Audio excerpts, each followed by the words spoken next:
Olá pessoal, sejam bem-vindos de volta ao canal e hoje nós vamos retomar aquele nosso assunto, não é? Quando o Linux não é o bastante, como é que a gente faz? Como é que a gente procede quando nós precisamos rodar um software que não roda no Linux? Nós já tivemos a primeira parte nesse vídeo aqui, não é? Que eu dei umas pinceladas na história e mostrei uns conceitos. Então, para a gente refrescar um pouco esses conceitos, não é? Mas antes, já capricha no like, se inscreva, compartilhe que você ajuda muito o canal a crescer. Beleza pura? Então, voltando à nossa vaca fria, coisas que a gente não pode esquecer. Existem dois tipos de hipervisores de virtualização. O tipo 1, que é o conhecido como Bare Metal, que funciona sem sistema operacional. E o tipo 2, que é o Hosted. E nós estamos vendo os hipervisores de tipo 2, que são aqueles que a gente pode utilizar mais facilmente no desktop. Os outros hipervisores, o Bare Metal, é mais voltado para servidores, aplicações em nuvem, não é? Temos, então, diversos. Então, gente, como é que é a história da VMware? A VMware foi fundada em 1998 e desde a sua fundação, ela passou de uma pequena startup familiar para uma mega empresa global. Ao longo dos anos, a VMware desenvolveu características inovadoras e a performance do seu hipervisor e das suas soluções de virtualização são fantásticas. Eu arrisco a dizer que é uma das melhores, se não a melhor solução de virtualização que existe hoje no mercado. Mas como é que a coisa começa? Em 1998, a VMware foi fundada em Palo Alto, na Califórnia. O produto que eles estavam desenvolvendo era o Virtual Solution, e foi desenvolvido por uma pequena equipe de cientistas da Universidade de Stanford, na Califórnia. Diane Green, Mendel Rosenblum, Edward Bourguignon e Scott Devine, Edward Wang e diversos outros alunos da Stanford. A equipe empregou um conceito original de virtualização para desenvolver um produto inovador, o VMware. De acordo com o fundador da empresa, o Mendel Rosenblum, a história da VMware iniciou na Universidade de Stanford.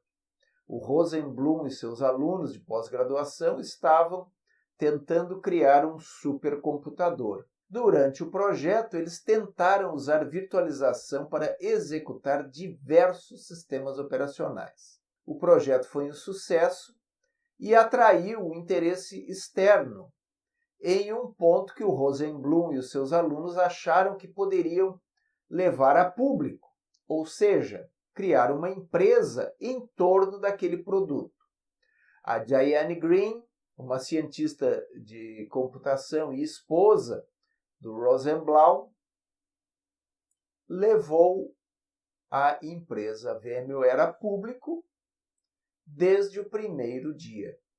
Ela se tornaria a CEO da empresa. O objetivo principal da VMware foi estabelecer formas mais eficazes de funcionamento de um centro de dados. Em uma entrevista em 2007, o fundador da VMware, o Mendel Rosenblum, discutiu a necessidade de ser mais inovador e prático nos métodos de armazenar dados.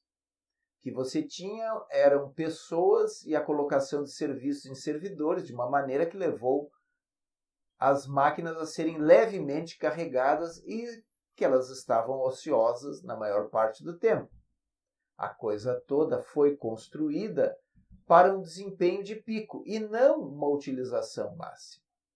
Bem, todo esse tempo ocioso das máquinas, elas usam muito mais energia do que elas utilizariam se estivessem trabalhando não ociosas.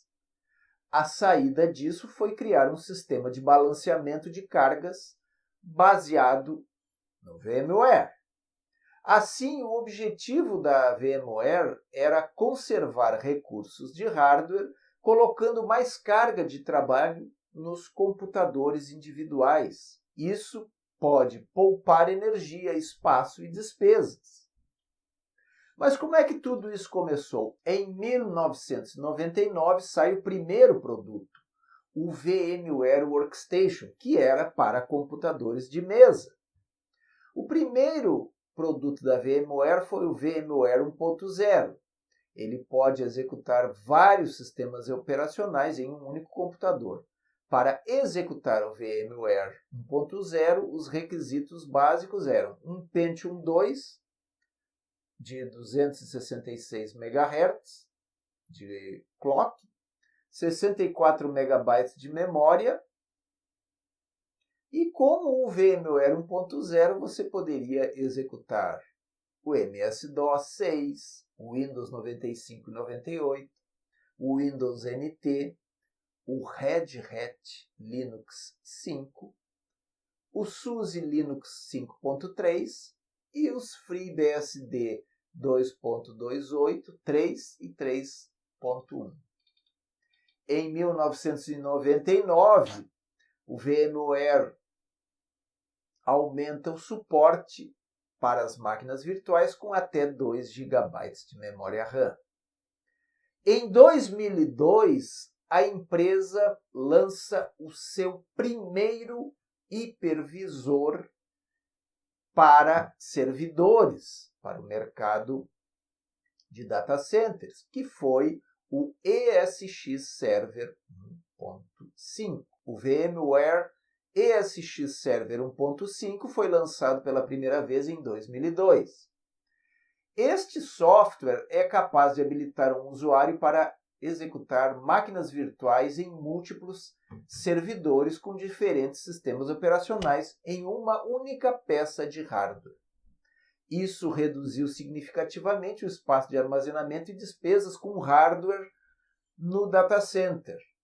Com o ESX Server, você pode salvar recursos de hardware, entregar serviços de forma mais eficiente, aumentar velocidade de produção, isolar dados críticos, garantir a rápida recuperação de desastres, disaster recovery, desenvolver, partilhar e testar software, gestão de dados e recursos remotos, automatização de infraestrutura e uma forma muito mais conveniente de compartilhar e distribuir os dados. A arquitetura do VMware ESX Server era a seguinte: arquitetura x86, com CPU, memória e disco, e uma camada de virtualização do VMware, que é um kernel do VMware, porque esse sistema era bare metal, ele não tinha um sistema operacional rodando, e os sistemas operacionais que podiam rodar através dele eram o Windows 2000, Windows NT, Linux e FreeBSD. Mas a história da VMware segue, continua. Em 2002,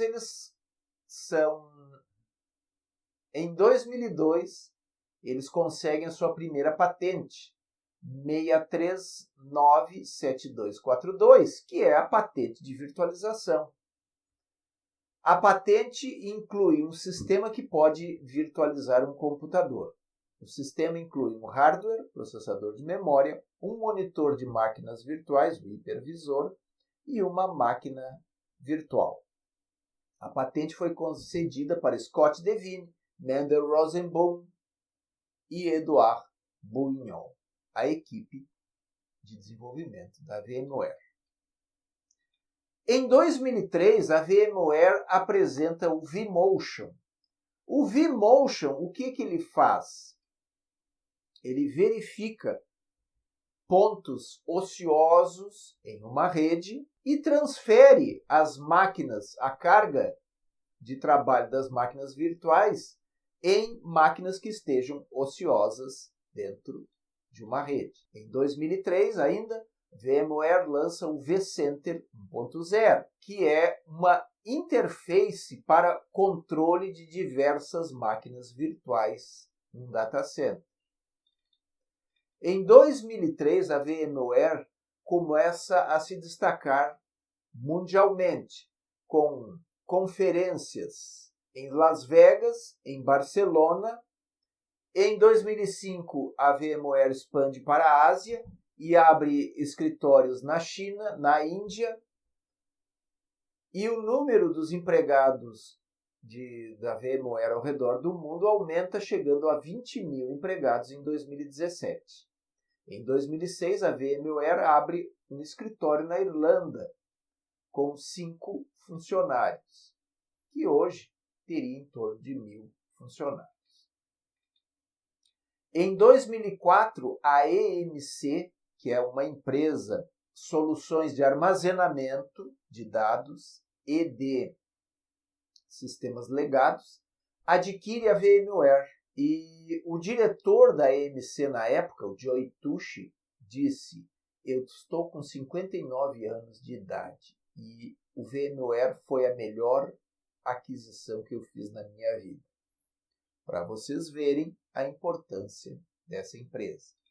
Em 2007, a VMware vai para a Bolsa de Valores, faz uma oferta de ações na Bolsa e, começando com $29, chega a $51, tendo um aporte de 19 bilhões de capital. 19 bilhões de dólares de capital. O preço das ações da VMware subiu no seu pico a estar entre 157 e 159 dólares por ação. Em 2009, eles lançam o VMware vSphere, que é uma nova plataforma de nuvem para gerenciamento de cargas e máquinas virtuais na nuvem. Em 2013, eles lançam o NSX e o vSAN, que é um servidor que controla microsegmentação de abordagem. E essa microsegmentação separa VMs e componentes das VMs. E em seguida, fornece os serviços e as políticas de segurança separadas por cada elemento, que é uma abordagem muito interessante para se ter compartimentalização e redundância e segurança, principalmente, com a virtualização. E a rede virtual de armazenamento, a vSAN, consolida um hardware de armazenamento dos aparelhos em uma única solução virtual. Já em 2015, a Dell adquire a EMC junto com a VMware. A Dell, sim, é fabricante de computadores, diversificando seu portfólio de produtos e serviços. Ele compra essas duas empresas. Em 2021, a Dell remove a VMware de dentro da sua empresa e diz que ela vai continuar sendo uma empresa, operando como uma empresa independente. Já em 2021, a VMware anuncia que o CEO vai ser o indiano Raghu Raghuram e a empresa continuaria a crescer durante esse período. A VMware segue crescendo, segue se destacando até que, em 2022, a Broadcom, sim, a Broadcom, a famosa fabricante de hardware, eles anunciam a intenção de adquirir a VMware por 61 bilhões de dólares em dinheiro e ações, além de assumir 8 bilhões de dólares de dívida líquida da VMware. E que a Broadcom Software Group iria mudar a marca deles, né, e iria operar com o nome de VMware. É claro que passou um tempo, né, para que essa transação fosse consolidada por causa das autoridades de regulação, né, de regulação antimonopólio. E em novembro de 2022, a Autoridade de Regulação de Concorrência de Mercados do Reino Unido anunciou que iria investigar a aquisição e em novembro de 2023, um ano depois de receber as aprovações de um regulador de mercados chinês, com uma condição adicional de que o software de servidor VMware deveria manter a compatibilidade com hardware de terceiros e não exigir o uso de produtos de hardware da Broadcom. Após a conclusão, a Broadcom reorganizou a empresa em 4 divisões: VMware Cloud Foundation, Tanzu, Software Defined Edge e redes e segurança de aplicativos. Infelizmente, como acontece nessas grandes fusões, não é, de empresas, demitiram mais de 2.800 funcionários. A Broadcom também transferiu a sede de São José, na Califórnia, para o campus da sede da VMware em Palo Alto. Mas agora é que chega a parte importante para nós. Em 13 de dezembro de 2023, a VMware encerrou a disponibilidade de produtos com licença perpétua, como o vSphere e o Cloud Foundation, migrando exclusivamente para assinaturas. A empresa afirmou que isso havia sido planejado como uma eventualidade posterior à aquisição da Broadcom. Claro, o pessoal quer maximizar os seus lucros. Mas a parte que nos interessa vem agora. Em 14 de maio de 2024, foi anunciado que o VMware Workstation Pro e o VMware Fusion Pro seriam disponibilizados gratuitamente para uso pessoal, com o uso comercial ainda exigindo pagamento. Em novembro de 2024, a VMware anunciou que o uso comercial também seria gratuito. E o que é que isso nos impacta, gente? Simplesmente o VMware Workstation Pro é um dos melhores virtualizadores de desktop que existem, aqueles para você utilizar no seu computador. E nós já vamos ver como é que você vai fazer para fazer o download desse software, instalar no seu Linux e desfrutar da performance do VMware Workstation Pro, que é muito melhor que a do VirtualBox. O VirtualBox tem as suas vantagens. Ele é fácil, ele é simples, ele é fácil de você fazer redes com ele. Mas se você quer um desktop para rodar programas de outros sistemas operacionais, com Windows, com uma performance quase igual à do original, você tem que utilizar o VMware Workstation Pro. E nós já vamos ver como é que você vai fazer isso.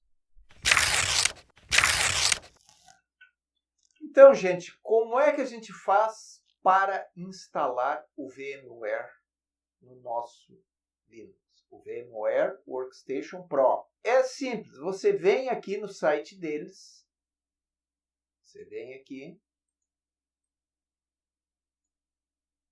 nesse site aqui deles.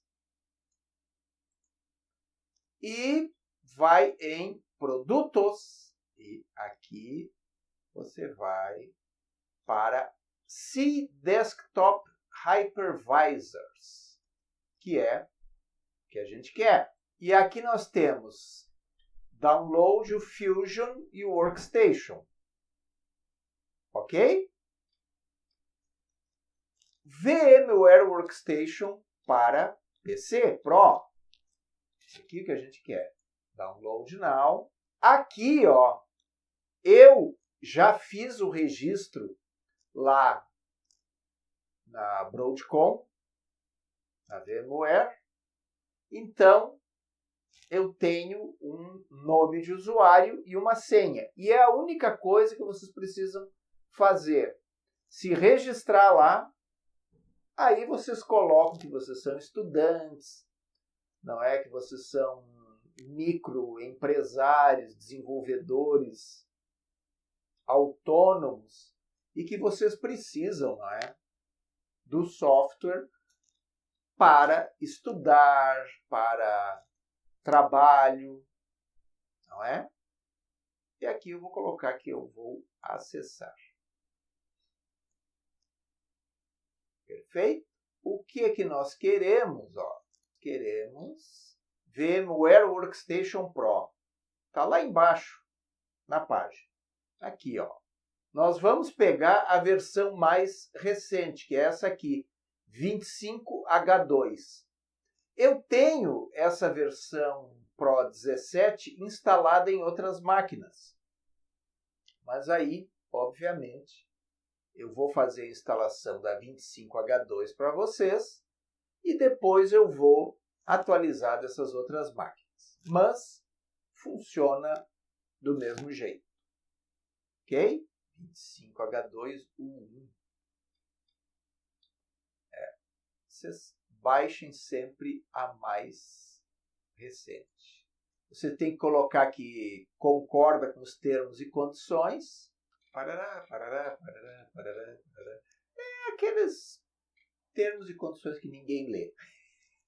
Como a nossa utilização vai ser doméstica, aqui então você coloca que concorda com os termos e condições, clica aqui e clica aqui para... Vamos baixar agora. Save File, 296 MB.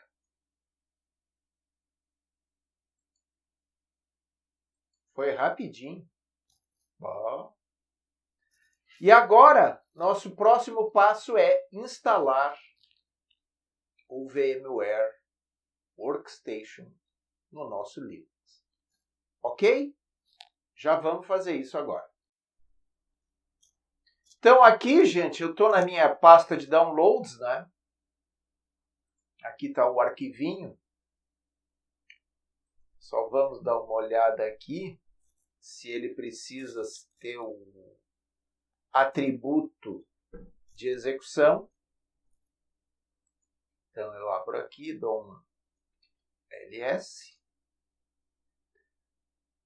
Ele precisa ser colocado o atributo de execução. Os arquivos que têm o atributo de execução, eles ficam assim, ó, verdinhos. Certo? Pelo menos esse livro. Então a gente vem aqui, clica com o botão direito, né? Propriedades, permissões, executar qualquer um e vamos dar o OK. Agora a gente abre um terminal na pasta onde a gente fez o download. Nos tornamos root. Ó, tá ali ele, ó. VMware Workstation Full 25H2U1. Então a gente vem aqui e executa o instalador. Ó, tá indo e foi. Instalou com sucesso o VMware Workstation. Beleza? Agora nós vamos ver os aplicativos que ele instalou. Bom, gente, o VMware Workstation Pro foi instalado, a versão mais recente, a 25H2. O que acontece? Dependendo do Linux de vocês, ele não vai aparecer. Por quê? Por causa de uma coisa. Da categoria que estiver no lançador do VMware Workstation Pro. Eu vou mostrar para vocês aqui, ó, eu estou no local onde ficam os lançadores, né? Use Share Applications. E ele instalou 3 programas, o Virtual Network Editor, o VMware Player e o VMware Workstation. O que é que nós precisamos fazer? No meu caso, que eu uso PC Linux, e se eu abro aqui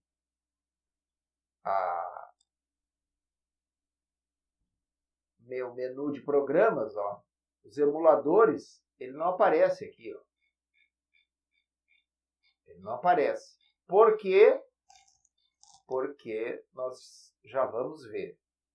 É um problema com as categorias. No caso de quem usa PC Linux, tem que modificar uma linha só. Ok? Bora lá ver como é que a gente vai fazer. Abrimos um terminal, nos tornamos root e venho aqui e vou fazer as modificações. Como é que nós vamos fazer essas modificações? Aqui, ó.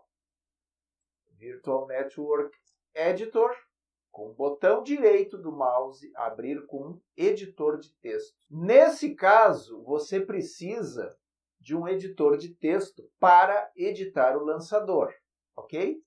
Então eu vou modificar aqui o primeiro. Vou abrir com esse editor de texto, Leafpad, e vai aparecer alguma coisa assim para vocês.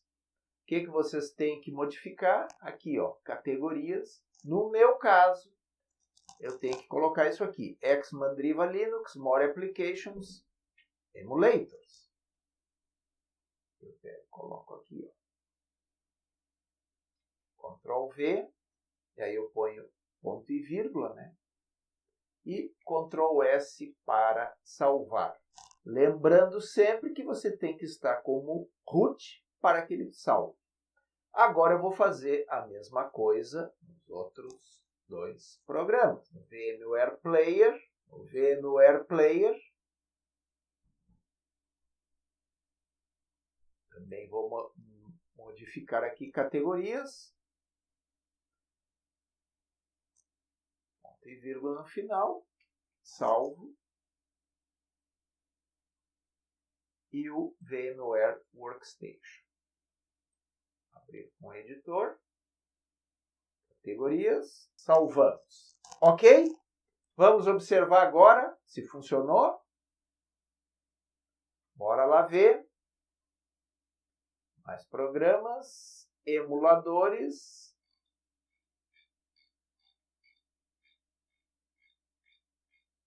Está aqui ele, ó. Virtual Network Editor, VMware Player e VMware Workstation. Beleza pura, gente? Gente, esse vídeo já ficou bem grande, porque a gente deu uma visão de histórico da empresa, como se cadastrar lá no site da VMware Broadcom, como baixar o arquivo para instalar, como instalar e como fazer para ele aparecer no menu de programas. Certo? Eu vou ter que deixar a operação dele para um segundo vídeo. Ok? Porque já está ficando muito grande. Beleza? Mas vocês não perdem por esperar, porque o VMware Workstation é fantástico. Beleza? Como eu sempre digo, deixem um like, se inscrevam, compartilhem, que vocês ajudam muito o canal a crescer. E eu vou ficando por aqui. Um abração e até o próximo vídeo do VMware Workstation Pro.